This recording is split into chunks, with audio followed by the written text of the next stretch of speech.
Okay, I think we've hit critical mass. So prior to introducing our panelists, I just want to go over the schedule, the logistics, and share a little bit about InfoReady. So this webinar is part of our Peer Spotlight webinar. We do these every month or so.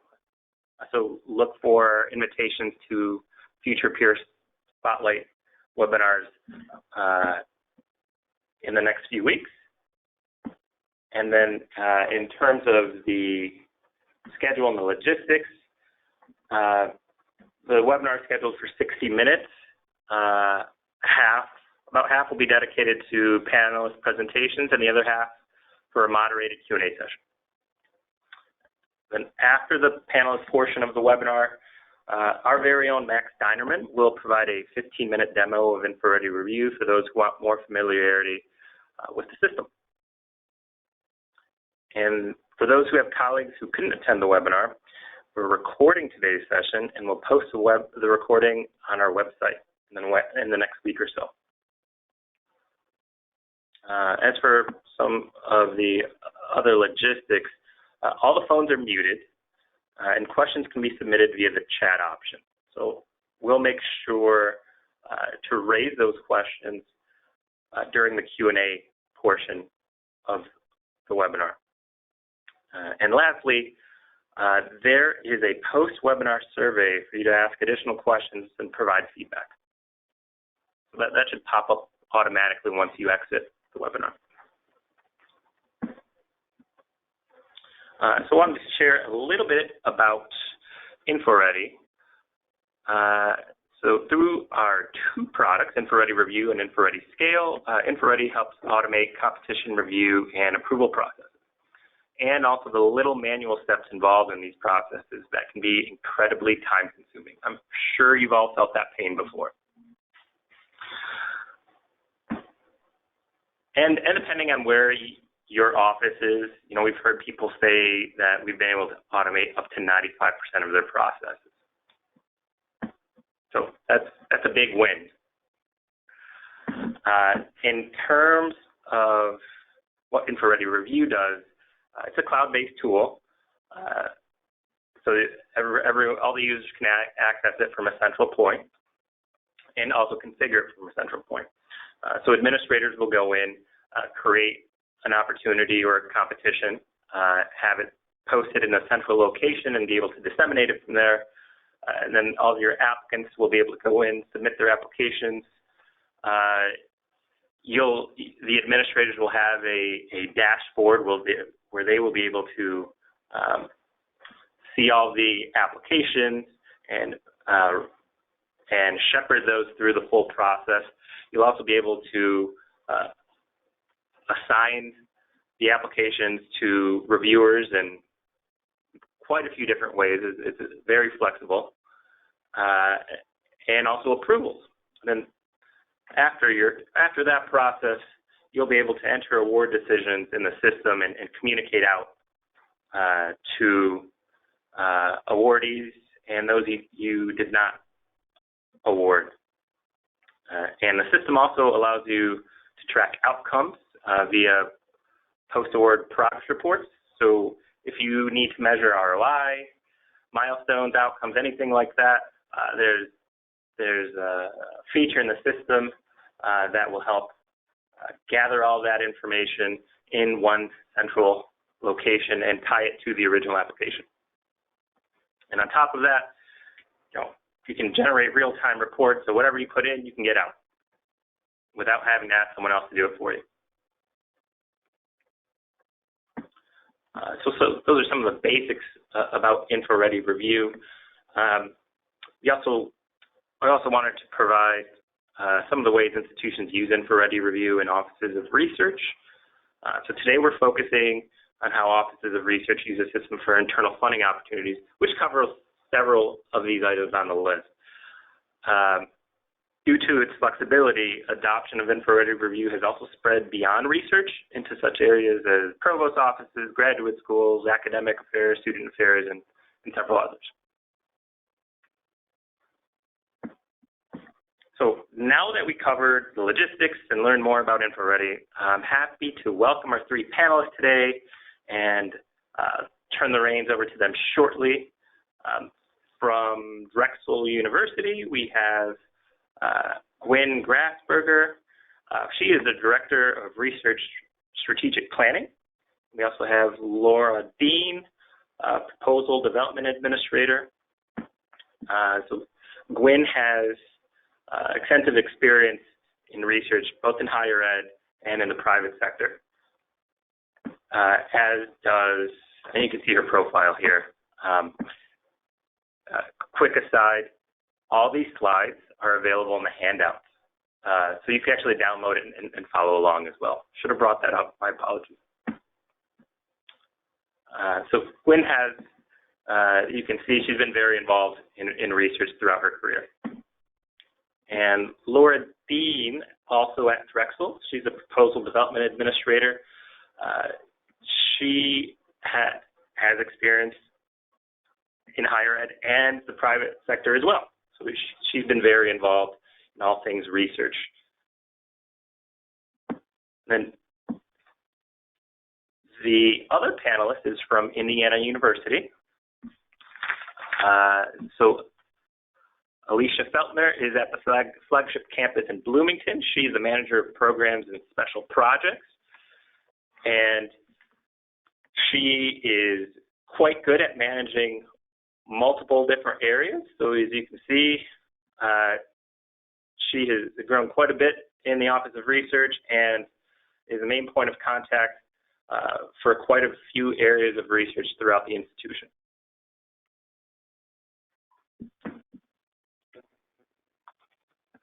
So with that being said, I will turn it over to Gwen and Laura from Drexel.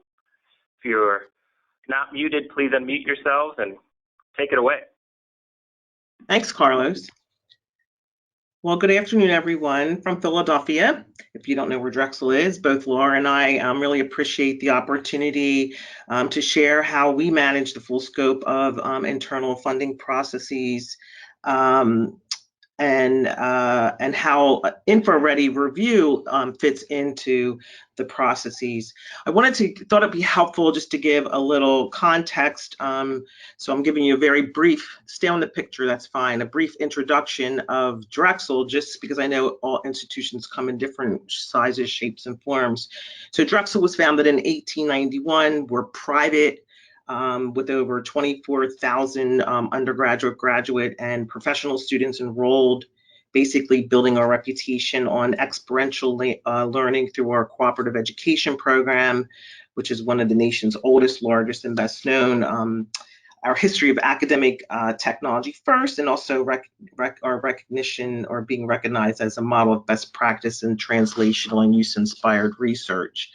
In addition, Drexel is one of Philadelphia's top 10 private employers, and we are committed to being the nation's most civically engaged university with community partnerships integrated in every aspect of our service and academics. Next, as the Director of Research Strategic Planning, my unit focuses on research collaborations and strategic initiatives. I came to Drexel in late 2015. And Drexel was one of the first 30 customers using InfoReady's competition space, as it was known at that time, to manage our limited submission competitions. As an early adopter, we have grown up alongside InfoReady software to automate our competition review and approval processes here at Drexel. I don't know about you all, but when as I said, when I first came here, our office would receive calls from principal investigators saying, I want to apply to this grant. It's a limited submission, run a competition so that I can apply. There was no defined actual workflow or standard operating procedures in place to manage limited submissions. Next. So the first thing we did was put a standard process in place In early 2016, we developed a workflow process map in collaboration with academic and administrative units who were beginning to use the InfoReady software. The software was primarily used in the Office of Research, Institutional Advancements, Foundation of Corporate Relations, and the Graduates College. So we also worked with our stakeholders to develop, we actually have like kind of branded it the Drexel University funding portal. We developed the funding portal toolkit for administrators, users, and reviewers. Next. So with the infrastructure in place, we were able to demonstrate how the InfoReady software could make it easier to manage internal competitions beyond limited submissions. It is currently used for internal competitions in the Office of Faculty Affairs for faculty awards, and that's university-wide, graduate travel awards. It's used in the undergraduate fellowship office for their awards. We have the Coulter Translational Research Program here at Drexel, and also as some of our research centers also use it for their competitions. So I'm going to pass it over to Laura. Next slide, please. Thank you, Gwen. So as Gwen mentioned, we have a standard process in place for managing our internal competitions. We follow a general timeline when managing our competitions, whether they are internal funding opportunities or limited submission competitions. While the timelines vary slightly, the general theory and spirit of them are all the same. We want to give both our applicants and our reviewers plenty of time to prepare thoughtful, thorough responses. Next slide, please. For our internal funding opportunities that we manage, we announce the competition to the community, then we launch the competitions approximately 6 months in advance of the deadline. In InfoReady, on the details page under description, we will provide the applicants with a brief summary of the competition, the eligibility requirements, and the application requirements. We keep this to summary information, and then we also post a full RFP solicitation as a document for them to download on that competition space. The competition is then launched. Depending on the competition and the competition owner, the notification of the opportunity varies. We use university email-wide blasts, targeted groups in Office 365, posting on school and college websites. We have an Office of Research monthly digest, and then announcements made during meetings are all methods that are used to disseminate our competitions. Next. We have developed a set of standard application contents and requirements for all of our competitions. This first includes an internal proposal narrative. For the proposal narrative, we create and provide to the applicants a required template that outlines the exact content that must be included and addressed. The template will include page maximums, formatting requirements, and other relevant information in addition to their project description. This template is a document that is provided for the applicant to download on the competition space, and then they upload it as a PDF as part of their application submission. Next. Similar to the proposal narrative, we also require all applicants to submit a 2-page CV or biosketch.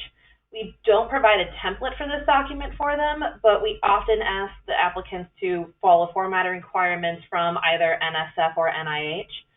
CV biosketches must be submitted for all named personnel on the project as a single PDF file upload. Next. For budget and budget justifications, we only require these on a competition-by-competition basis, and it really depends on the goals of the specific competition. If a budget is required, then an Excel template with specific budgeting guidance is always provided to them and required for them to use. We ask that the applicant submit both the Excel budget and the budget narrative as a single PDF file upload. So as you can see, we typically use a maximum of 3 uploads for applications, and this is to simplify the number of downloads that the reviewers and administrators need to perform when they are reviewing the application. Next. For the internal funding opportunity submission deadlines, these will vary by administrator and by competition. For example, for our faculty awards, we stagger our deadlines with one deadline at 3 months in advance of the awardee announcement and then another deadline at 2 months in advance of the awardee announcement. And so the competitions that might require multiple routing steps and input from the provost, those are the ones that are typically due 3 months in advance to allow for ample time for a thorough review process consisting of first a peer review, and then second a committee chair review, and then third the leadership with the provost and vice provost making awarding decisions. Alternatively, the other competitions that are due at 2 months out from the awardee announcements, those typically have only 1 to 2 routing step requirements. For all of our limited submission deadlines, we put those at 6 months in advance of the sponsor deadline or as far in advance as possible. This allows the principal investigators more time to prepare a solid, coherent, complete, and compliant proposal for submission to the sponsor. Next. As applications are submitted, we as the administrators then perform a compliance and eligibility check. All of those required templates that I mentioned earlier, those all must be used. And if an applicant has not used the required template, then we return the application to them and ask that they revise and resubmit it prior to the competition deadline. Next. All eligible applications then enter into our peer review process. We follow the same review process regardless of the number of applicants. We have a volunteer peer reviewer pool of almost 400 peer reviewers that represent across all schools and colleges, which we pull from to create panels comprised of faculty in or adjacent to the relevant research areas that are diverse in experience and expertise. At least once per academic year, we recruit volunteer peer reviewers. We have also developed a peer reviewer training module for onboarding all of our reviewers. Our goal is to have 3 reviewers per application, and we try to track how often faculty are serving so that we're not always asking the same people. Also in our reviewer selection, conflicts of interest are certainly considered. We always try to avoid using reviewers in the same department as the applicant. We also try to avoid using them from the same school or college if that is possible. We have created a standard email invitation that is sent out to potential peer reviewers. If they respond positively, then they are then assigned as a reviewer in InfoReady Review. This standard email invitation allows us to be able to copy and paste the email or use mail merge when managing large competitions. Every email is personalized with the peer reviewer's name, and we found that that really helps with the response rate that we receive. We give all reviewers 2 weeks to complete their review, which is enough time for them to be thoughtful and thorough in their responses, while also a short enough window that they place it as a higher priority for themselves to complete. Next. We base our review criteria on what was requested in that required proposal template so that all applications are reviewed as objectively as possible. There was a question submitted earlier before the webinar asking about how panelists handle the competition side of limited submissions, especially with short announcement and deadline periods. And our processes are documented so that we always have them to refer the community back to. We want everything to be as fair and objective as possible. So we also give each peer reviewer the option to review. So if their schedule allows for a shorter time span to the deadline, then they will agree to volunteer to be a reviewer. When we are managing large competitions with lots of applicants, we will group the applications by research area and school or college, generally bunching them into 2 to 4 applications per grouping. And then we follow our normal peer reviewer selection and process. Next. We typically use a 2-tier or 2 routing step review process. It starts with peer review and then leadership review. The peer review process, when the peer review process has concluded, the leadership has an opportunity to review the aggregated peer reviewer feedback, which is then used to make the final decision for awards. Applicants are notified electronically through InfoReady with all of the reviewer feedback and scores shared anonymously. Our review process, from peer reviewer selection to review criteria to the final decision, helps to eliminate bias and ensure equity in the awarding decision. Our process is also posted on our website to increase the transparency of all of this to the community. Next. At the close of the competition, we wait a bit to archive our competitions. Annual competitions are archived once the next year's competition is posted, and the other competitions are archived when they are about 6 months past the deadline. Next. InfoReady Review makes our job easier to facilitate managing internal competitions, and it is a tool that we use to help our internal process run smoothly. InfoReady provides us with a way to post competitions so that they are accessible to the entire community, easily track applications, reviews, and post-award reports that are submitted, and it provides a single repository to store all the applications, review criteria, reviews, decisions, and post-award reports for historical institutional information. And next, this is our final slide.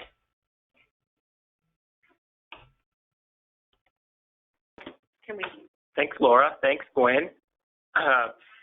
So as you can see, our panelists are providing their contact information, and they'd be happy to have you reach out to them if you do have any questions. Now, we'll be turning it over to Alicia Feltner from Indiana University Bloomington. Hi, everyone. This is Alicia. I work in the Office of the Vice Provost for Research, which at Indiana University means that I work on the Bloomington campus, which is our flagship campus. And as Carlos said, I'm more than happy to answer any questions via email after the presentation as well. Let's go for it. Next slide, please. So for us, we start in InfoReady by creating the competition. We work with our communications director. By we, I mean there's 2 people that run funding programs in our office, myself and then my coworker, Freya. And we work with our communications director to send targeted emails to faculty through Salesforce. So one of the questions was, what other programs do we use on our campus that help facilitate our internal funding? Salesforce is one of them. We start our process 2 months before our deadlines. I saw that Drexel does 6 months. That decision was made before I came along, but for the most part, our applications are pretty simple, so we didn't feel the need to have any longer than 2 months. Faculty will get these targeted emails 2 months before the deadline, 1 month before the deadline, and 1 week before the deadline. And this email does include a link to our research website, which has a web page dedicated to each of our funding programs. That is, once again, something that was historically in place. Even though InfoReady has all of our programs in it, if a competition is closed and we're in between cycles, the information wouldn't show up anymore for our faculty. So we have all that information on our webpage. I also forward these emails personalized to individuals that have expressed interest in between competitions, and also to our finance employees that work for the Office of the Vice Provost for Research, as they have offered to help their faculty and their centers identify means of funding.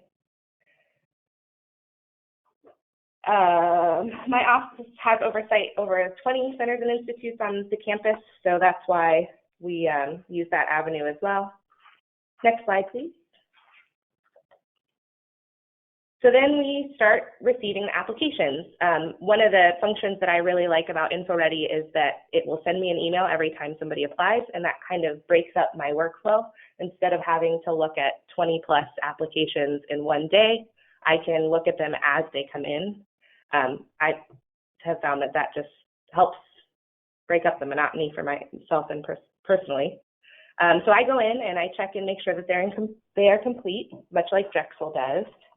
And once I have ensured their accuracy and completeness and acceptability, I accept them and I let the system send them a note letting them know that I have accepted it. And if necessary, I will once again use InfoReady to return the application, asking for any updates that we might need. Then as far as Indiana University goes, we're very particular about holding our own data. So we do actually download each application in a PDF file, which is one click easy button in InfoReady, and we save them all to our shared drive. And as far as uploads go, I didn't create a slide like Drexel did on each of the things that they request to be uploaded, but ours is very much the same. We ask for a CV in the same types of formats. We actually always ask for a budget and budget justification for all of our programs, and then the actual application from the PI. Next slide, please. So then we go into the review process. So approximately 1 week after the deadline day, we will go into the system and assign faculty reviewers, but we take that 1 week time frame to allow both letters of support to come in and to give me time to reach out and find enough faculty reviewers for our programs. We, much like Drexel, invite and ask them to review via email before assigning them an InfoReady. We just felt like that sort of personal connection was necessary before the email that gets sent out from InfoReady. We typically use the comments and ratings form in InfoReady. If you're not familiar, there's a few different types of review steps you can choose. We would use the build my own form more frequently. However, there's not a rating field in there, and that is something that we use very heavily as ratings of the proposals. Evaluation of the proposals is based on what is identified in the program's RFP. So that's very important because if we're asking our PIs for something, we want to make sure that that is what they are being judged on. And then we just let the system do the work of reminding reviewers. It's really great. I don't have to check in on reviewers every week and be like, hey, please don't forget, we really need your reviews. InfoReady just does all of that for us. So for some programs in the past, we have used previous awardees as reviewers. So since they had been awarded, they were more inclined to accept reviewing for us, and they knew the stipulations of the program and just had some better insight. And with large competitions, we have reviewers review only a few applications, and we ensure that we have 3 reviewers for each proposal. And then typically there's a meeting to discuss the top 50% based on ratings. And Drexel had said that they give reviewers 2 weeks. Ours is about on par with that. Depending on how many applications each reviewer has, we typically give them 1 to 3 weeks. Next slide, please.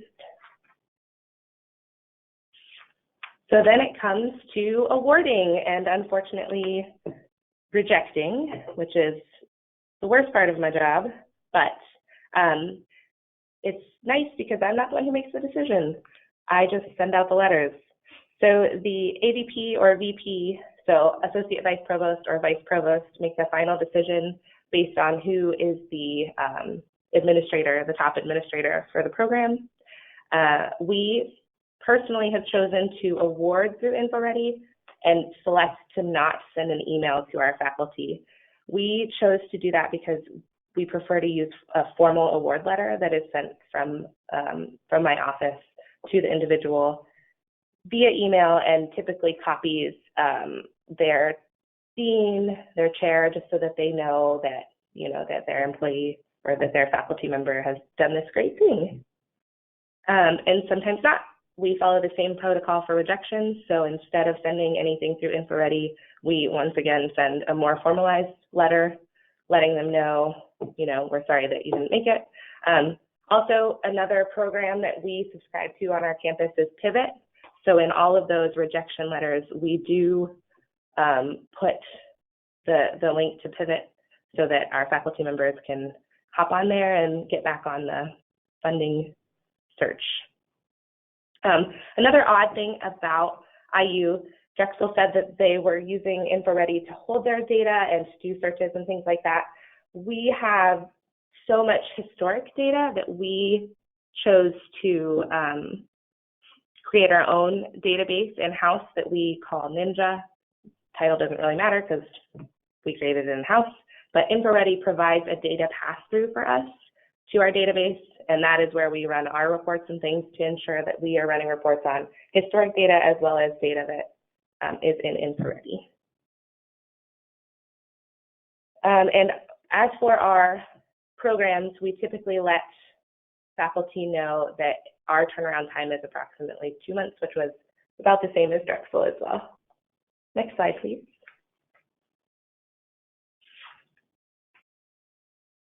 So at the end of a competition, what I do is I go to our database Ninja and just make sure that all the data that's coming through from InfoReady is accurate and looks appropriate.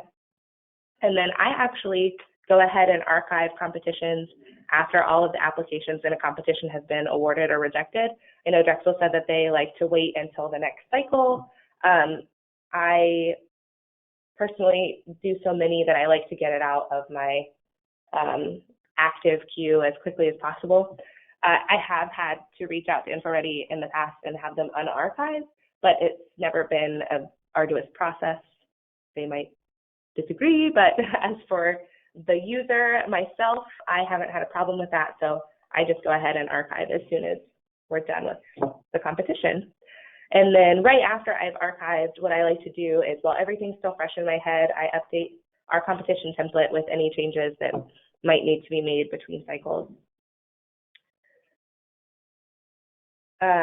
Also, I wanted to interject here that we use templates.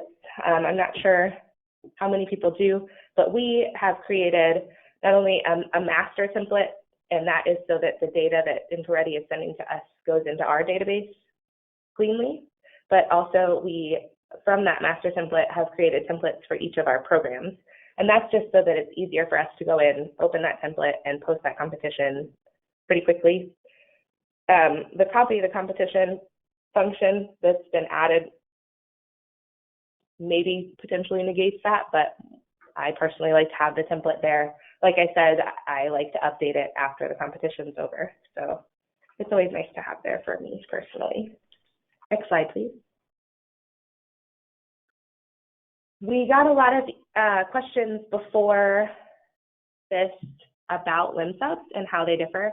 I actually do not run limited submissions. That is something that is run by the Office of the Vice President for Research, as our limited submissions are run through the entire university.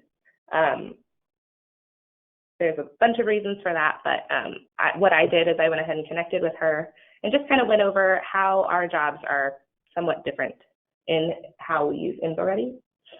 So whereas I send out an email per competition, she sends out a weekly email with 5 competitions posted. And those aren't all of the LIMSUBs that are available. However, then there's a link to the full listing of LIMSUBs. We call them the featured limited submissions. And then sometimes if our limited submissions coordinator or her boss sees something and they're like, oh, this faculty member really should apply, she will also send obvious matches to faculty on a case-by-case basis. We are actually just this week have started using the Pivot push to populate. So like I said earlier, we subscribe to Pivot, which is another program that we use. They, in Pivot, have a search functionality where you can actually search limited submissions. And InfoReady has collaborated with them, and there's now a button on Pivot to where she can literally just click it, and it goes straight into InfoReady with much less work than in the past. So just another way that it has made a lot of our jobs easier. And then we keep our LIMSUBs up on the LIMSUB microsite until the agency deadline has passed. Even if somebody has been awarded, it'll still be shown as closed, but we want to let everybody know that it's, the agency deadline hasn't technically passed. And a little side note on microsites. So Indiana University uses something called microsites. We use that because we have opportunities that are open to all of our campuses. So that would be system-wide. And then we have opportunities that are available only to the Bloomington campus. So we have another microsite called Bloomington. And then we have opportunities that are available only for the IUPUI campus, which is Indiana University, Purdue University, Indianapolis. So that's our Indianapolis campus. And that is because there's programs strictly for the Bloomington campus and programs strictly for the Indianapolis campus. And then just recently, we have added the LIM sub-microsite to kind of separate out programs that, yes, we might have an internal competition, but they are technically external programs. I just want to say that hands down, InfoReady has been helpful in collecting applications and getting reviews completed, both with our internal funding competitions and most recently with our limited submissions. Previously, these were collected via email for the most part, and there were times where applications slipped through the cracks or were sent to the wrong email. Same with our reviews. Feedback from reviewers has been very positive, and most appreciate everything being housed on InfoReady and not receiving everything through email or box, and having to keep track of said email for the applications or the link to the applications and the review forms. Slide, please. So once again, my name is Alicia Feltner. I work at Indiana University in the Office of the Vice Provost for Research. If you have any questions or if there was anything that came up that you wanted clarification on, please feel free to reach out to me. As you can see, my email is available in the slides. Thank you. Thanks, Alicia. Very much appreciated. Now we're moving on to the Q&A portion of our show. So we have lots of questions that have been submitted, and let's dive in. There were quite a few questions regarding number of applications handled per competition. So people said, how do you handle competitions with 30 applications or 80 applications or several other numbers? So questions to the panelists, does your process differ when the programs you're managing have a larger number of applications and reviewers? This is Laura. We went over this a bit in our presentation, but the only way that our process differs is when we get a lot of applications like that, then we will group them into smaller bunches, usually around anywhere from 2 to 4 applications per grouping. We'll group those by research area and school or college to help with the reviewer assignment and the reviewer workload and help to manage the conflicts of interest. Otherwise, everything else in our process runs exactly the same. At Indiana University, if it's a large competition, we obviously have a lot more reviewers, and we just ensure that there's at least 3 reviewers for each proposal. And then we take like I said, we use ratings a lot, and so we take the ratings and do an average. And then typically we'll have the review panel get together and discuss the top 50% of those averaged out amounts. And then from there, their recommendation goes to the vice provost or associate vice provost. Thanks. So staying on the reviewer topic, here's another question for the panelists. How do you manage your reviewers and streamline the review invitations? This person says that there's about a 50% rejection non-response rate. So that's part of managing reviewers. And how do you handle all of that reviewer outreach and commitment? I would say that we actually usually have about a 2/3 either non-response or decline. So 50% is great to IU. Like Drexel said, we do a template, an email template as well, essentially a copy and paste function or a mail merge function, and we use names as well, and then we just hope for the best. If you're getting 50%, that sounds pretty great to me. Yeah, I agree with what Alicia said with using the email names on the invitations. We plan for that 50% rejection rate.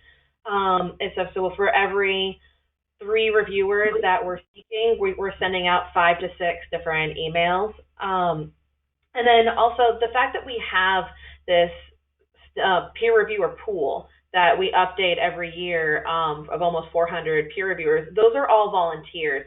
And we found that that really helps with our response rate as well, because these are people who have said they're interested in reviewing. Thanks, Laura. Thanks, Alicia. Another question about reviewers here. And this also relates to recruiting reviewers. I think Drexel touched on this a little bit, and it relates to what is the process of recruiting reviewers? Because I think sometimes institutions have to work really hard to get a pool of reviewers they can go back to. So this is Gwen, I'll answer that one. So for that very reason, when I first came on board here, and I was told, oh, just reach out to such and such and reach out to such and such. So I actually worked with, we had a clinical and translational research center who actually ran competitions, and they had a reviewer pool. So that's how I got started with it. I offered to scrub their list. And so that's what we did. We had a list from them. We scrubbed it, had it active. And then from that, we developed a Qualtrics application. And annually, we send out under the header of the Senior Vice Provost for Research an opportunity. And we really, on the email, really make it pertinent in that this is an opportunity for you to engage, for those who haven't, in the peer review process. Because we know we're encouraging faculty to get involved as peer reviewers. For instance, in federal agencies, this is kind of like your little doorway into kind of what it is like to be a peer reviewer. So in that sense, it has some sort of special significance and an opportunity for those who have never engaged in the process to do it. But we recruit at all levels. And so we don't exclude anyone as long as they're a faculty member in good standing. Thank you, Gwen. So we also have a couple questions related to conflict of interest and bias and equity. So I know those aren't exactly the same, but they're in the same realm. So the question is, how do you eliminate conflict of interest? Also, how do you eliminate when assigning reviewers to an application? And also, how do you eliminate bias and ensure equity in proposal selection?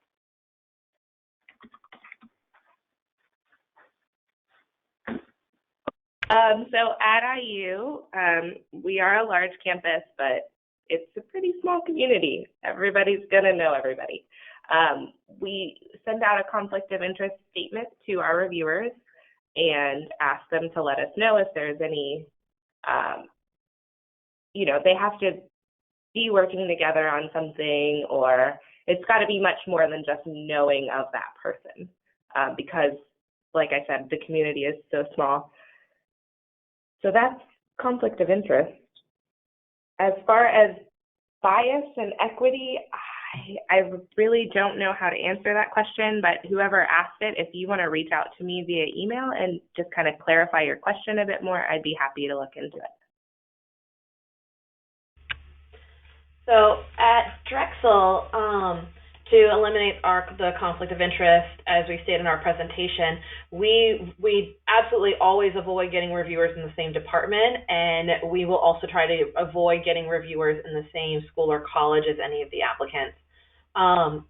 Except this varies depending on the research area and the types or numbers of applications that we use, but certainly always we avoid the same department. And then we also address conflict of interest in our training module that we use for onboarding our new peer reviewers.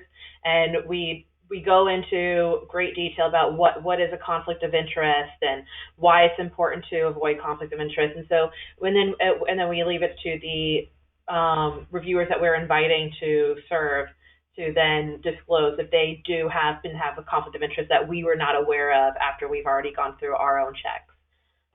To eliminate bias and ensure equity, this is the reason why to us it's really important that we have our documented process on our website, and we document our process on all of our trainings that we put out and everything, so that everybody is aware of exactly how this decision is being made.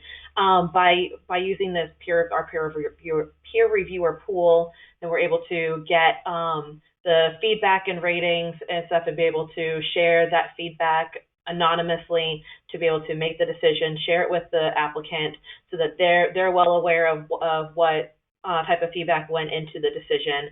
And so all of our decisions rely heavily on that peer reviewer feedback that we get, and everything relies heavily on the transparency and consistency of enforcing our processes throughout all of our interactions with the different competitions and different stakeholders.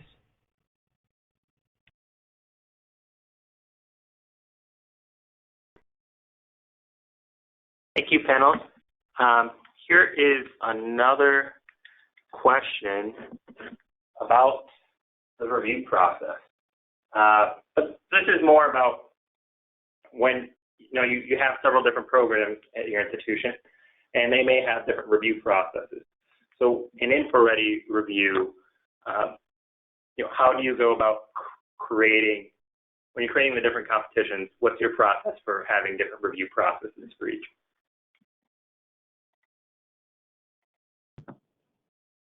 So this is Alicia at Indiana University. Like I said earlier, we use the template function for each program. So each of our internal funding programs has its own template, and in that template, we go ahead and put in the review process. I'm not 100% sure if that answered the question fully, but as far as ensuring continuity in the program for each competition, that's how we do it, using the template function. And this is Gwen. I'll add to that in saying that the review criteria may change depending on the type of competition, but the actual process that we use is the same.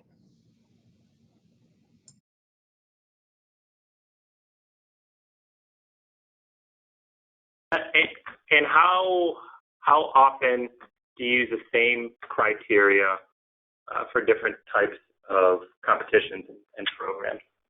It varies depending on what's being asked. I mean, Laura, you might want to chime in on that also. Yeah, it really varies competition to competition. If we want the reviewers to address the criteria in the application that we've asked the applicant to provide.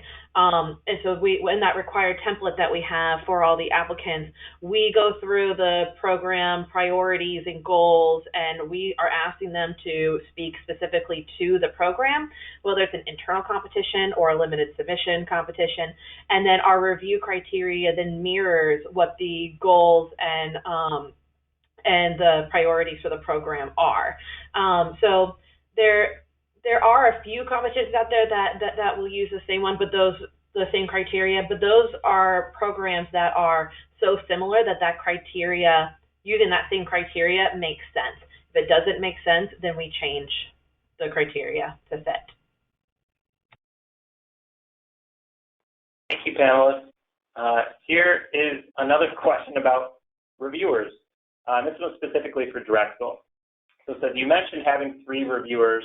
Are any of them community members? If so, how are they selected? If not, is there any community input on funding decisions?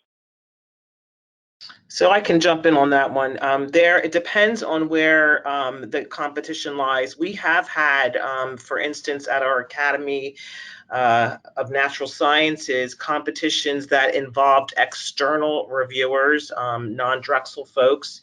The Coulter Foundation competitions that are also run through their office, they use external reviewers too. So again, the criteria is set for everyone. It's very easy for external folks to be registered and to be a member of the review community. We haven't really had any problems in that area. We would give them the same training if they needed it to help them, but those have been I mean, we've had good experiences with that. And we've also run external competitions here in Pennsylvania. There was an opportunity about medical marijuana, and Drexel was looking for a partner. And so we actually put out a call, and external partners applied through using the InfoReady system, all external applying to a competition here at Drexel. Thank you, Gwen. So some questions about reviewer scores here. Do you ever normalize the reviewer scores in any way? Both Drexel and NIU.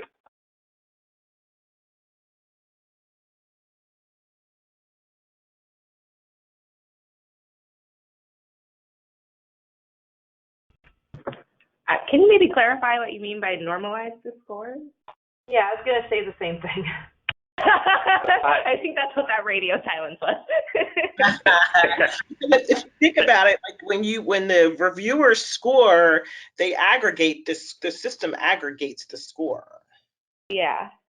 So it's like there's no reason to. I mean, you come up like you can select whatever scoring range. I mean, it goes as that you want. I think here we tend to use 1 to 5 for some competitions, or if something's mirroring like NIH, we may use 9. But the scores are entered by the reviewer. The system aggregates it, and so that way everything is in a neat little package when we have to roll it up to leadership to make a decision. And if that doesn't answer the question, they should feel free to reach out to us. So kind of similar to that, to the question as far as what are normalizing the scores.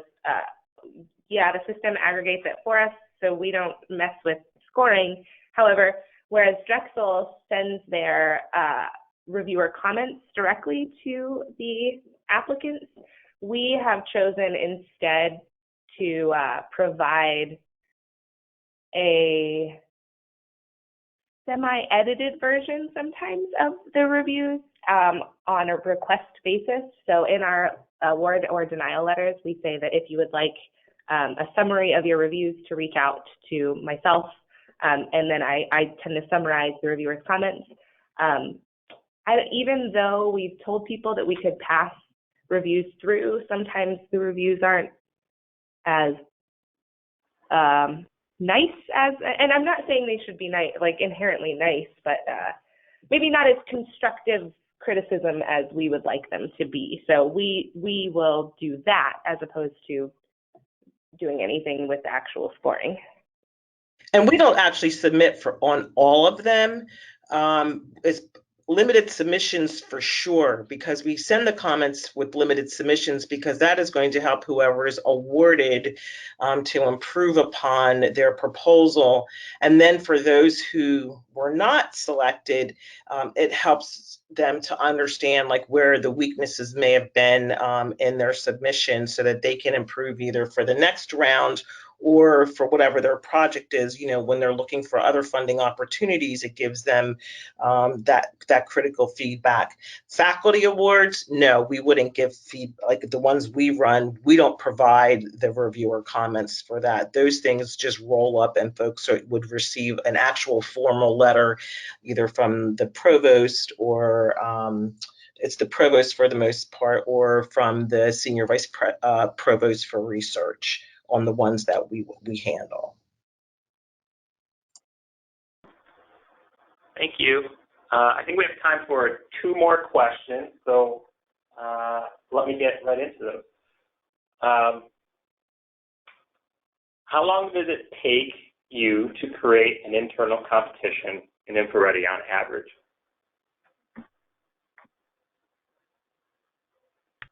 Since we use templates, oops, sorry.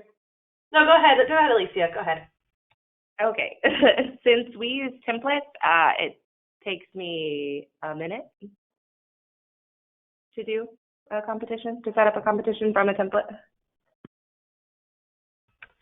Yeah, we use templates as well, and we also, if we know the competition isn't changing, then we'll use the copy competition button.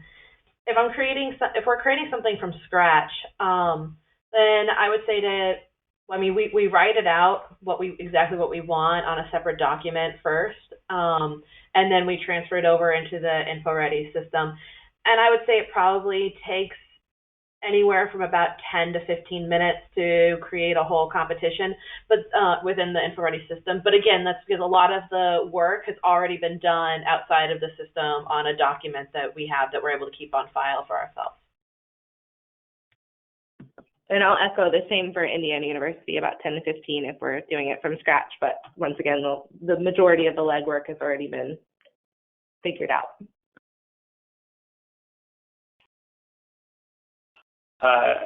Thank you. Here's one more question. Do you ever use InfoReady Review for non-funding uses, such as a training program?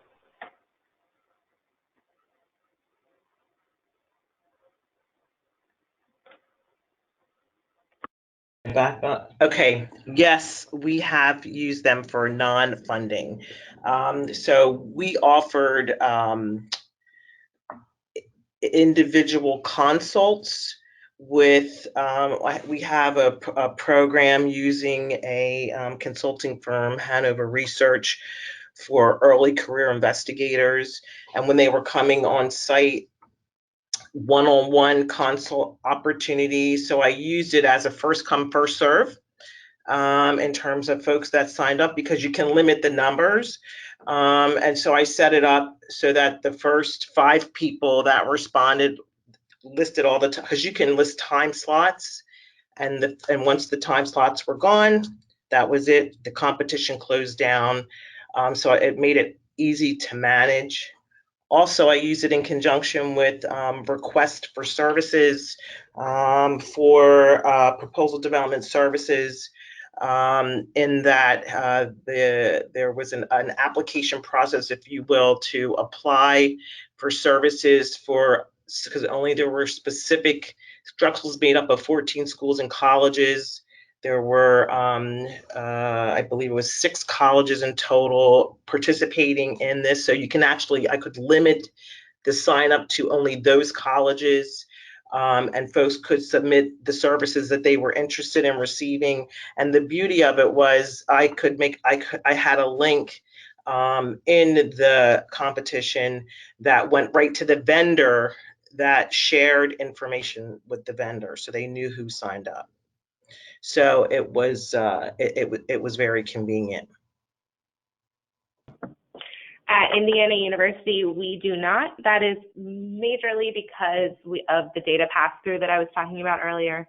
So since we are having InfoReady send us our data into our internal funding database, we have elected to not open it up to anything other than funding.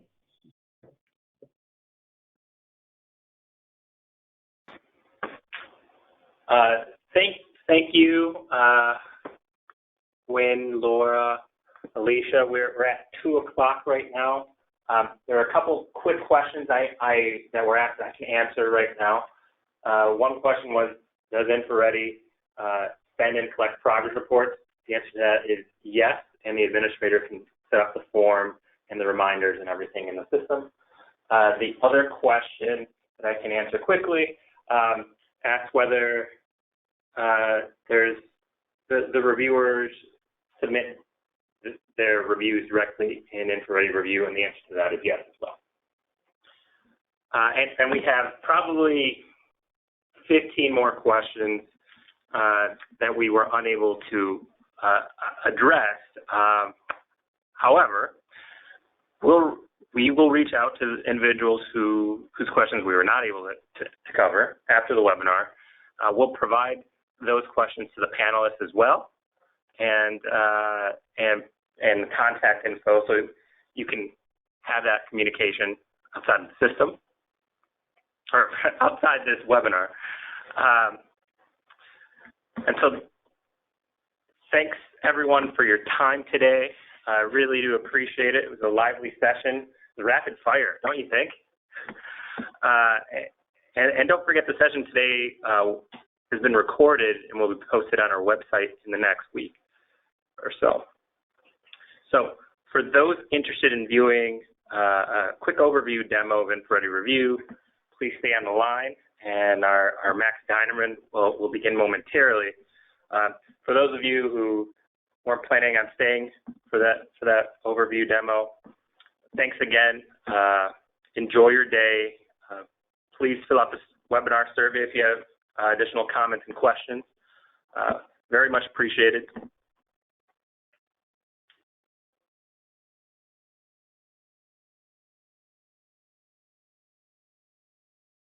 Thanks everybody for taking the time to join us today once again, and thanks especially to our panelists. We really appreciate your time and insight, and you did a great job. For those of you that don't know me, my name is Max Dinerman. I'm the Director of Sales for Research and Sponsored Programs at InfoReady, and what I'm going to do now is kind of take you through a very high-level kind of overview demo of InfoReady Review and how we're going to build out an internal competition in this case. If you'd like to schedule a larger demo, a more comprehensive demo, we'll provide you contact information after this, and you can feel free to reach out and we'll schedule something. So this is our InfoReady Review demo site here, and we're kind of going to be wearing our admin hats, and we'll be in this site for most of the demo. Just to kind of ground you, I'm actually going to start out here on a live client instance of the site to kind of show you how the applicant would interact with the system before we go through and build out the actual competition. So as you can see, this live client instance is completely branded for the institution. We build you a bespoke instance of the system. When we implement, and that branding is going to persist all the way through the system, your users will only see our branding down here in the right-hand corner here. So really, it just looks like a piece of your existing IT infrastructure. And so this page is called the home page. And by default, this is where your competitions or opportunities live once you launch them. So this is where the applicants or PIs would go to find the opportunities that they want to apply for. This is basically just a list of calls for proposals. This could be internal competitions, limited submissions, right? They're all going to be categorized according to your own categories that you develop. And the same goes for the award cycle. And so if I'm an applicant, I can just click on one of these RFPs. I can see a full kind of description of the opportunity. Any files that the admin wants me to use, like a budget template that they want me to complete, or NSF or NIH guidelines if it's an external submission. And then if I want to submit my proposal into the internal review process here, I just have to click apply. It's going to ask me to log in. If I'm internal to the institution, I can use my normal university single sign-on. And then once it authenticates me, it'll just take me to the application requirements for this particular opportunity, where I'll fill out any fields that the admin wants me to fill out and upload any documents or files as well. From the administrative perspective, what we're going to do now is kind of build out a competition or a competition template. So Alicia, I was really glad that you brought up competition templates, because that's an important piece of this, especially for internal competitions. So as an admin now, if I want to create a competition, I go to my Create tab, and I can either select a template that I've already built or select an InfoReady template. And then what I'll do is go through and kind of build out all the components of this competition in these 6 steps here. And as our panelists mentioned, it is a really quick process, even if you're building this competition out from scratch. But we can also save this workflow that we build as a template, and we can even set it to automatically launch, which we'll talk about in a few minutes.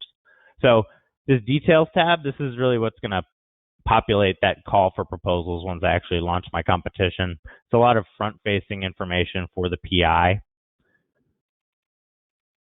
Once we build out our details, we can build out our application requirements, including any kind of fields or forms we want our applicants to submit and complete, or any kind of document uploads we want them to upload. So, for example, if I wanted to build out a form to collect demographic information, I can use this form builder, and we give you a head start in terms of providing a lot of kind of standard fields that a lot of folks need for managing funding opportunities. But, I can choose whether or not to use all of these fields by telling the system whether they're excluded, required, or optional. I can add whatever fields I want to in a number of different formats, including forced numerical entries, multiple choice questions, things like that. And then I can ask for supporting documents as well. So if we want a CV, I can just tell my applicant to please upload a CV. We can also set up things like automatic chair pre-approvals, automatic third-party reference letter collections and solicitations and things like that. We won't dig into that during this demo just to save time. But that's our kind of application requirements. We can then build out our routing process that we're going to send these proposals through. So I'm just going to build out one step right now. Our routing process can accommodate up to 20 steps, but let's call this step peer scores. And what we'll do is we'll build out a 3-metric rubric. And to do that, we'll just select a 3 comments and ratings combination. And so now we can kind of manipulate these 3 comment boxes and rating ranges to meet the metrics on our rubric. So if I want my first metric to be feasibility, I can just build that in there and tell my reviewers to, please score from 1 to 5, with 5 being the highest. And then I can edit my range here to be 1 to 5. And I've just created that first metric. And I can just go down the list and create the rest of the metrics on my rubric. And so now once applications start coming in, it makes it very easy for us to assign proposals to whichever reviewers we want within one of these steps. And so the reviewer will just be presented with the rubric that we built for that step relative to the proposals that we assign them. Notifications, this allows us to kind of play with all of the auto emails that the system is going to send as part of this competition, and also determine how we want to be notified. And then progress reporting, which we kind of touched on during our Q&A session. This allows you to build out n number of progress reports or post-award reports. And so once I actually make an award in this competition, the system will ask me when I want this report or these reports to be solicited from the awardees and what the kind of soft due date is. And I can actually track the fulfillment of these reports in real time on the awarded application. And again, everything's super configurable here. So, for a limited submission, you want to know, was it funded? But maybe for your process, you want to know, did the awardee have fun? And so we can change all of these fields. We can add whatever fields we want to. We can add different progress reports and collect file uploads with those progress reports. So this is a great way to implement progress report collection if you don't already have a way of doing that. And then finally, when we go to finalize this workflow, we can either save it as a template, in which case we can launch from that template and make any changes we need to, next year. We can launch it today, we can save it as a draft, or we can post-date the launch. And so, especially for internal competitions, as Alicia mentioned, the ability to save as a template and post-date the launch of the actual competitions. For internal competitions, it saves you a lot of time because you can essentially just build out a template for your competition and then very quickly create 5 versions of it for the next 5 years and set those 5 versions to automatically launch when they need to. And so just like that, you've set up your next 5 years of that internal competition in 30 minutes max. So that's how we would actually build out the workflow for this competition. And so once those applications start coming in, we can go to our Manage tab, and it's going to show me my open competitions here, or as a super administrator, I can just search through and find the competition I want to manage. So I'm looking for my Fund 85 award. And so this is kind of the cockpit for my award. The first thing you'll notice is that as an admin, I can go back and edit any of the workflow I just created, essentially. There's a number of different things we can do from this tab, but the really salient feature is this application grid. And there's a couple different ways we can see this data within the system from different levels. But this, I think, gives you a really good sense of how the data comes in and how you can kind of manage it. So what I'm looking at here is all the applications that have been submitted for this opportunity, who the applicant is. And if I click down into the application, I can actually see the application files and all that good stuff. If I click onto the applicant's name, I can see their profile and history. And then it's going to show me for each of these applications where it is in whatever routing process I set up when I built out my workflow. So in this case, we have a chair approval as the first step. You know, if I just want to filter out the ones that were approved, I can do that very easily. And then our second step was a 3-metric rubric, similar to the sample that I created. And what we're seeing here is an average score for each metric for each proposal that I can then rank and sort and filter by. So when you talk, you know, we had the question arise about standardizing the data. This is what our panelists were talking about when they said that, you know, the system's going to kind of aggregate everything for you and give you averages here. We then had a committee approval response and a final scoring. And actually, this record is going to carry through all the way to the award. And so what's great about this is I can now route these proposals very easily and with a lot of flexibility through that routing process that I set up. So for example, if I want to route these 3 proposals to the next step, I would just say assign reviewers to applications, and then I would select which routing step I wanted to assign them to. Enter my reviewers' email addresses here, separated by comma, set a deadline, and then the reviewers will get an email notifying them that they have reviews to complete.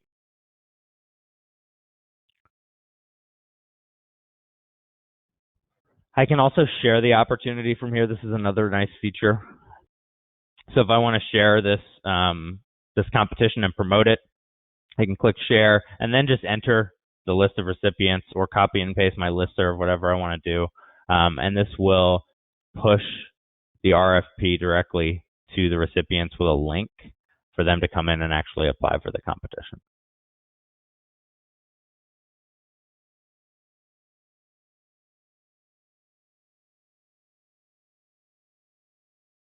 So let's really quickly just look at what the reviewer perspective looks like.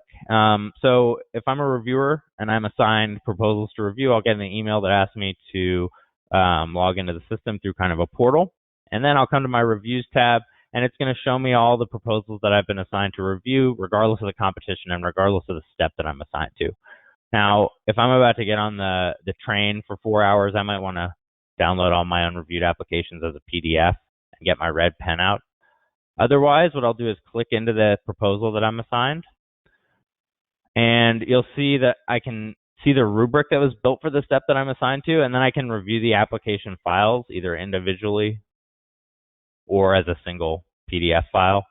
And then I just fill out whatever the rubric was for the step that I was assigned to, and you'll notice that it auto-saves, which is why I had gibberish in there for my last demo. Enter any comments to the administrator if I've been given that space, and then I can just save my review as a draft or submit it, at which point that submission will be reflected to the admin. So that's kind of an overview of InfoReady Review and how your users will kind of experience it. There's a lot more functionality in the system than we just saw there. So again, if you're interested in seeing more, I'd be happy to set up a time to chat and or a bigger demo for you and your colleagues. Again, my name is Max Dinderman. I appreciate all of your time. And Carlos, I think, is going to share my contact information here on the screen for you.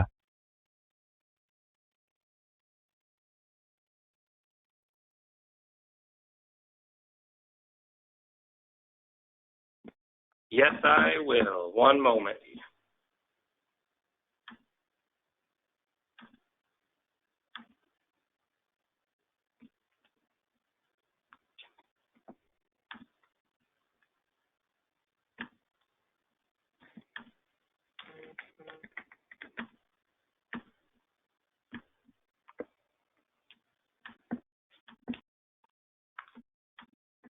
So thank you, Max. Very much appreciated. Max's contact information is on the screen here. Mine is as well. For anyone who has questions about Max's demo or other questions related to InfoReady. Thanks again, everyone, for your time today and for staying on the line. I mentioned before that this call is being recorded. and it will be available on our website in the coming week. So keep an eye out on that. And lastly, there's also the survey. You'll be prompted once you close the webinar. So feel free to use that to submit additional questions as well. Thank you and have a wonderful day.